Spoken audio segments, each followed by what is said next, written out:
កញ្ញាដងសូវមួយថ្ងៃស្រមៃមួយជាតិមិនយល់សោះឬមួយក៏ស្រីមានស្លៀកចិត្តចង់ជួបទៀតដើម្បីឲ្យអស់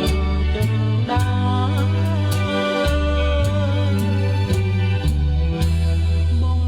ជួបស្រីជាថ្មីម្ដង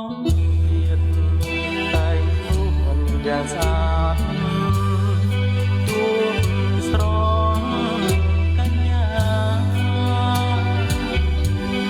ក្រោមដើមស្វាយលាយក្បែរមាត់ទន្លេសងគុំម្លែងទេ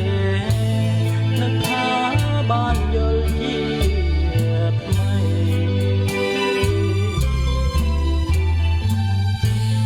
ស្វាយមកបឹងត្រទាំងត្រព្រឹកមកប្រមេស្រីអើយចាំ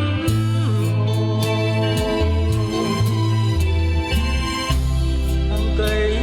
តែសែនស្រណោះខ្លួនទើបដឹងថាអូនាងប្រែ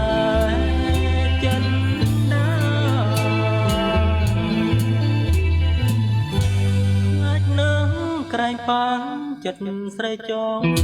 ស្រឲ្យបងអំបុលជាច្រើនមកហើយខំរកដែរតែរកនៅមិនបានឡើយអស់ចិត្តត្រកអើយលេចឡើយអ្នកកំណា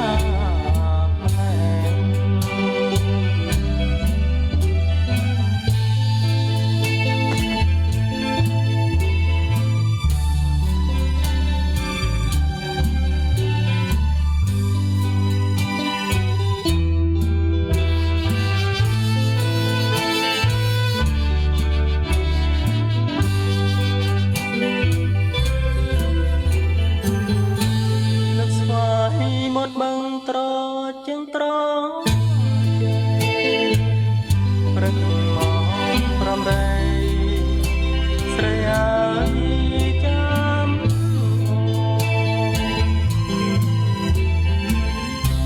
អង្គុយតែសែនស្រណោះខ្លួនទើបដឹងថាអូនាងប្រែ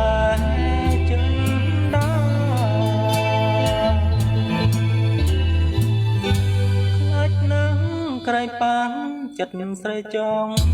ស្រឲ្យមកអំបុល